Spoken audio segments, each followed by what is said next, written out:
यहाँ मंच पे उपस्थित सभी गणमान्य जनों को और ख़ास तौर से जो दूर दूर से आप सभी लोग हमारे आदरणीय पिताजी की बातें सुनने आए, उनकी विचार समझने आए, आप सभी को मैं दिल से सादर प्रणाम कहता हूँ।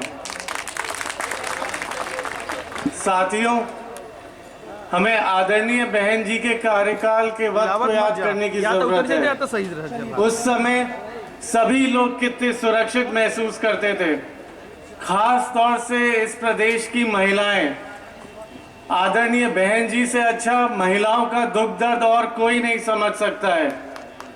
उनका शासनकाल खत्म होते ही यहाँ पे गुंडा राज शुरू हो चुका है, जिसमें सबसे ज्यादा दुराचार और अत्याचार किसी के साथ हो रहा है तो इस प्रदेश की महिलाओं के साथ हो रहा है। आप डेली न्यूज़पेपर खोलिए या न्यूज़ चैनल खोल लीजिए, कम से कम 5 से 6 खबरें महिलाओं के साथ हुई उत्पीड़न की छपी होती हैं। इस सरकार ने ऐसे प्रदेश का वादा किया था। साथियों, लगभग पिछले 10 साल से इस प्रदेश की जनता के साथ इस सरकार ने और इसकी पिछली सरकार ने सिर्फ और सिर्फ धोखा देने का काम किया है।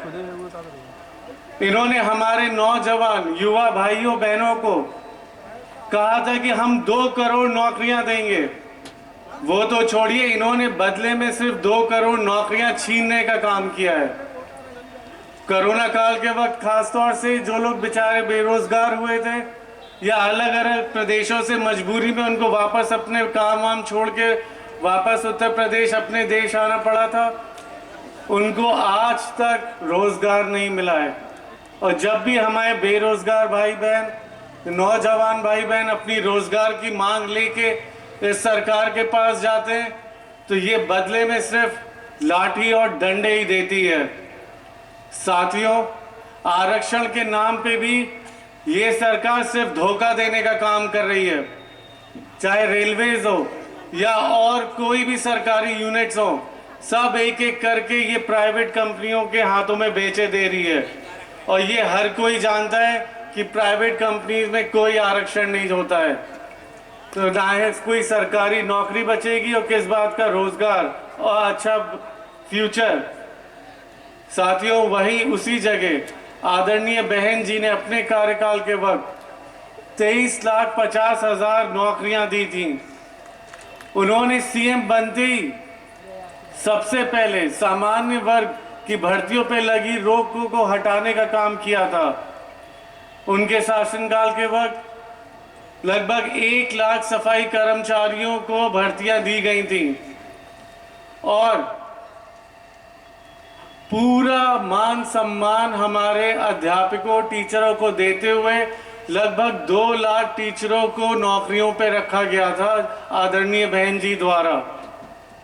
साथियों, युवाओं के अच्छे भविष्य के लिए, सुरक्षित भविष्य के लिए उन्होंने अनेकों school, colleges, medical college, IT college, engineering college और अनेकों यूनिवर्सिटीज की स्थापना करवाई थी, जिससे हमारे युवा भाई बहन अच्छे से पढ़ लिख के अपना अच्छा सुरक्षित भविष्य रख पाएं।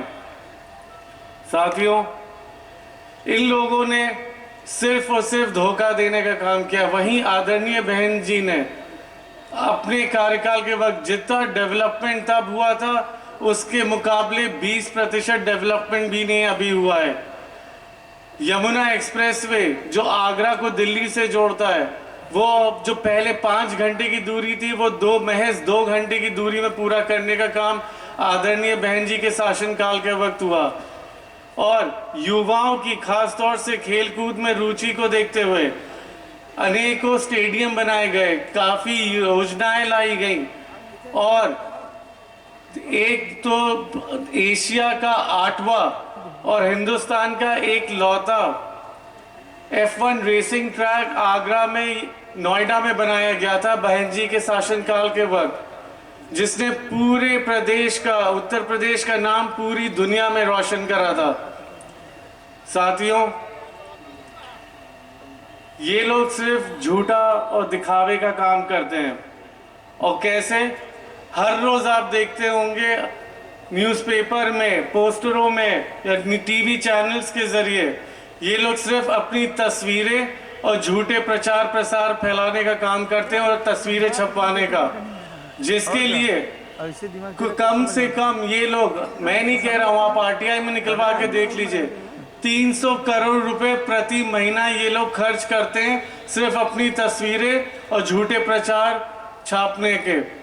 और 300 करोड़ एक महीना में है तो एक साल में 3600 करोड़, और 5 साल में आप सोच लीजिए 18,000 करोड़ ये लोग खर्च कर चुके हैं सिर्फ और सिर्फ अपनी तस्वीरें और झूठे प्रसार छापने में। अगर यही पैसा इनको हमारे युवाओं के लिए इतनी चिंता होती तो यही 18,000 करोड़ इन्होंने हमारे युवा भाई बहनों को नौकरियां देने में, उनको रोजगार देने में खर्च कर दिया होता तो शायद आज ये नौबत ना आती और ना खाली इनको दिखावे के लिए अपनी तस्वीरें हर रोज छापनी पड़ती हैं, उसके लिए इतना खर्चा करना पड़ता। साथियों, अब वक्त आ गया है इनके असली चेहरे को पहचानने का और जगने का, और सोशल मीडिया के जरिए, क्योंकि आजकल सोशल मीडिया एक इतना बड़ा हथियार है जो आप अपने हाथ में लेके घूमते हैं। साथियों, आजकल बड़े से बड़ा शहर हो, छोटे से छोटा गांव हो, हर किसी के पास सोशल मीडिया का जरिया है। मोबाइल फ़ोन है, चाहे उसका इंस्टाग्राम में अकाउंट हो, फेसबुक में हो, इंस्टाग्राम में हो, ट्विटर में हो, या व्हाट्सएप तो हर किसी के फ़ोन में, जिसका सबसे ज़्यादा गलत इस्तेमाल करके तो ये सरकार अपने झूठे प्रचार और फर्जी के एडवर्टाइजमेंट फॉरवर्ड कर करके अपनी झूठी वाहवाही फैलाने का काम करती है। वहीं आप लोग के पास वो ताकत है कि आप लोग इसी का माध्यम से, इसी का इस्तेमाल करके इस सरकार के इन झूठे प्रचारों का खुल के विरोध कर सकते हैं। सरकार किसी की भी आवाज़ दबा सकती है, लेकिन सोशल मीडिया के जरिए ये आप सबकी आवाज़ कहीं नहीं रोक पाएगी, ना दबा पाएगी। और इसी से मैं कहना चाहूँगा, अगर सत्ता के नशे में ये लोग आपको कहीं भी या आपकी आवाज़ दबाने की या रोकने की कोशिश करते हैं तो आपको इनसे डरने और दबने की ज़रूरत नहीं है।